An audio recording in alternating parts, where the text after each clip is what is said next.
Hello and welcome to a quick review of Total War Warhammer 3 by Creative Assembly and published by Sega.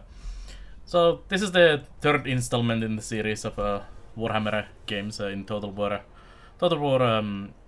engine basically.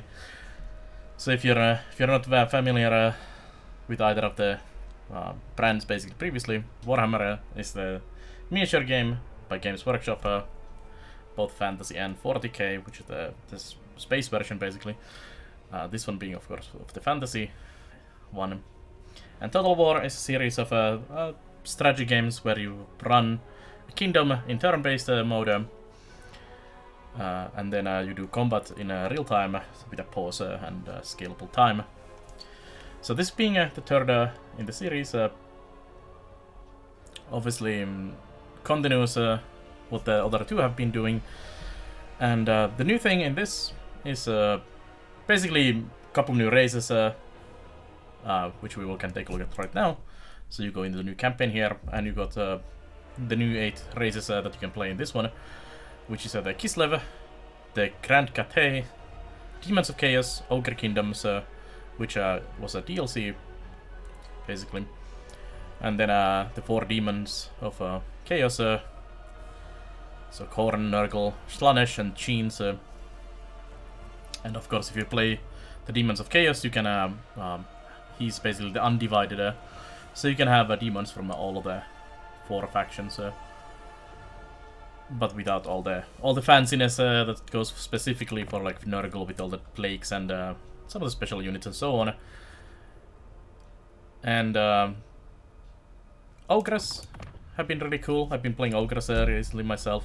Kislevs was very cool, and actually all the races are pretty cool. I do miss some of the races from the previous games, Orcs and so on. But you can actually fight them. There is some Orcs and there is Dwarves and all the other races that you've basically seen in previous Warhammer 2 and 1 basically. You can still encounter them in the map.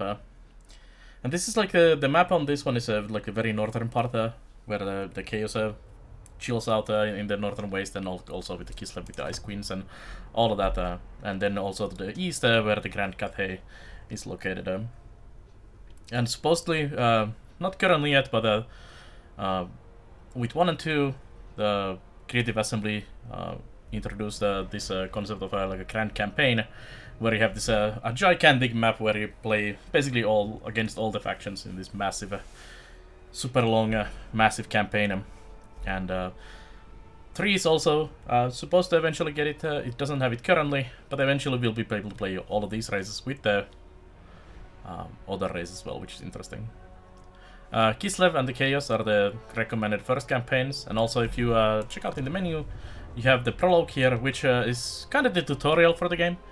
But it also, I can highly recommend that even if you are a veteran of this series, I would still recommend checking out the prologue, because it sets the story for the campaign very nicely.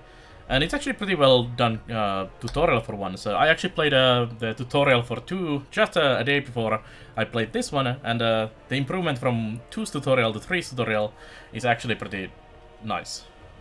Also, a big change in the multiplayer for this one is that it's supposedly better than it's ever been, and simultaneous turns, which makes the combat faster and everything faster. Really, you don't have to wait a million years for others to finish their turns, and it's 8 players simultaneously, which is kind of cray-cray, especially if you can do that in the grand campaigns as well.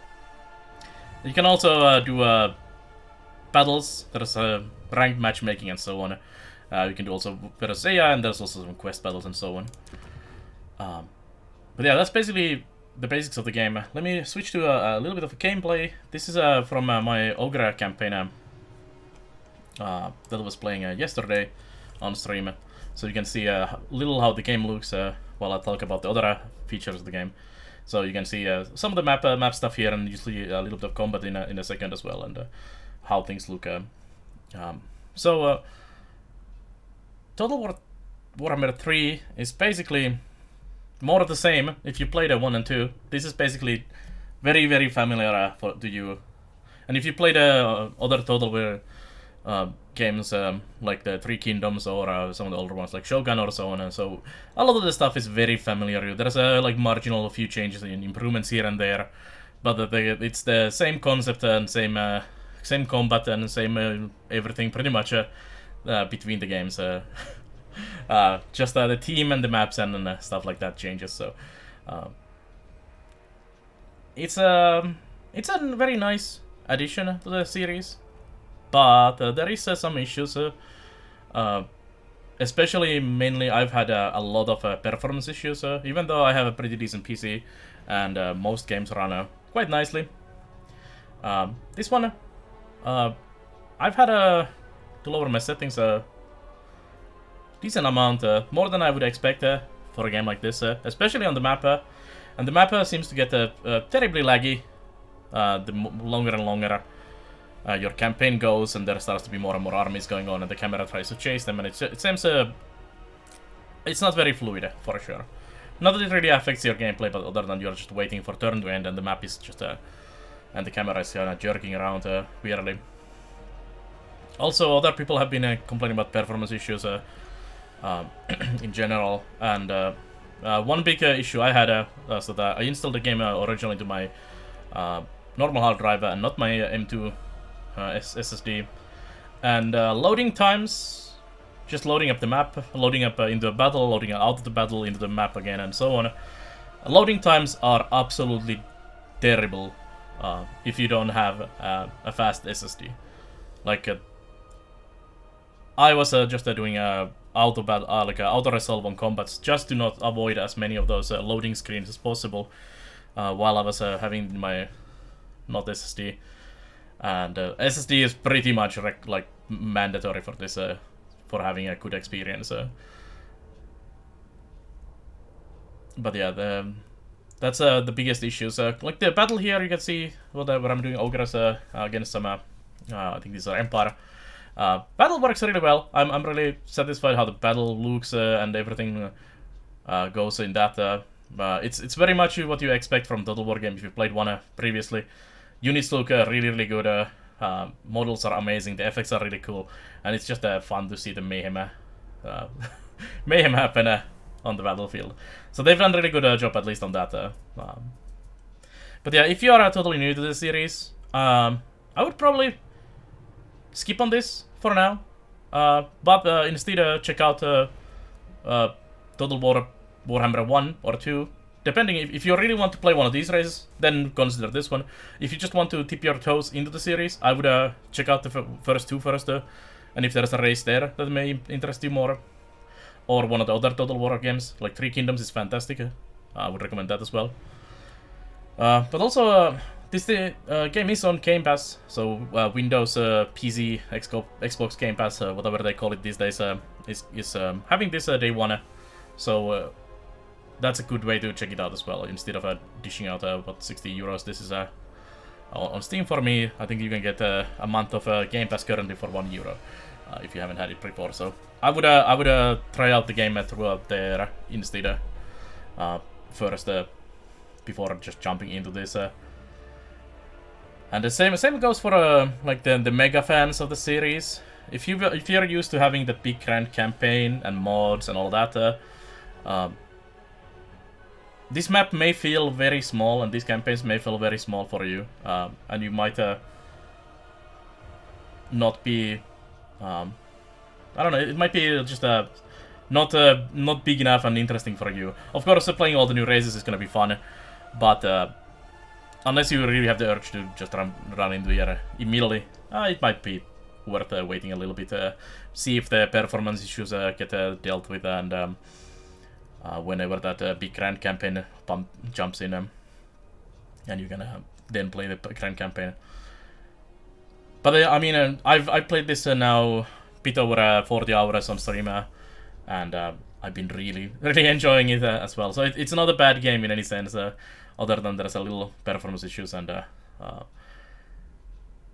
features from the previous two entries, like the grand campaign, are something that you're probably miss a little bit while playing the game. But also it is really fun. Ogres are super fun, as I said earlier. I really like playing Siege, even though I got my ass handed to me very, very quickly. They start out in a very annoying area in the top right of the corner between like massive Cathay army, some marauders rolling from the north, and then there's Nurgle and all kinds of nonsense in the south, and then Kislev also kind of seems to roll in pretty fast through there, and also some Khorne and demons and rifts and all kinds of things that like came from all angles at me, and it seems like a really rough one. But yeah, the armies all seem pretty nicely different, even though demons have a lot of things that are shared between them, how abilities work and so on. Also between legions of chaos and each individual chaos army, you'll see a lot of overlap. Certain units like chaos furies you see in each army, chaos warriors, cultists, and so on are very, very similar, and I kind of wish there was a little more units added, but that's also the same problem with the actual miniature game, that there isn't just there isn't that many different things, and you usually splash things together with like a multiple chaos with the legions and some chaos warriors and maybe some beastmen and so on in there. And yeah, like beastmen is one thing I'm really missing out from the campaign myself. And I might have to actually go back for one of the older games myself as well, to check out some beastmen and orcs and so on. Or I'll wait for the grand campaign, which hopefully comes as soon as possible. But anyways, that's my short review ramble of the Total War Warhammer 3 by Creative Assembly and published by Sega. It's a great game, has performance issues. All the new campaign stuff is cool, but I'm still missing the stuff from previous games. And it is a pretty pricey entry currently, so maybe check out one of the first two first if you haven't yet, or check it out throughout the Game Pass and consider if you wanna actually dish out the 60 euros instead of just try it out for a month for €1. That would be my recommendation. Unless you're a true fan, then you probably have it already pre-ordered and you're enjoying the game already, so you're already a lost case in that sense. Anyways, thank you for watching this review of mine, and if you want to see more reviews, there is a bunch of them on the YouTube channel, and if you want to see some live gameplay, I stream on twitch.tv/Bellaner every single day, more or less, in the European evening times. So we do a lot of strategy building management games and a little bit of this and that. So come say hi, and I'll see you guys next time, and have a good time playing strategy games. See ya.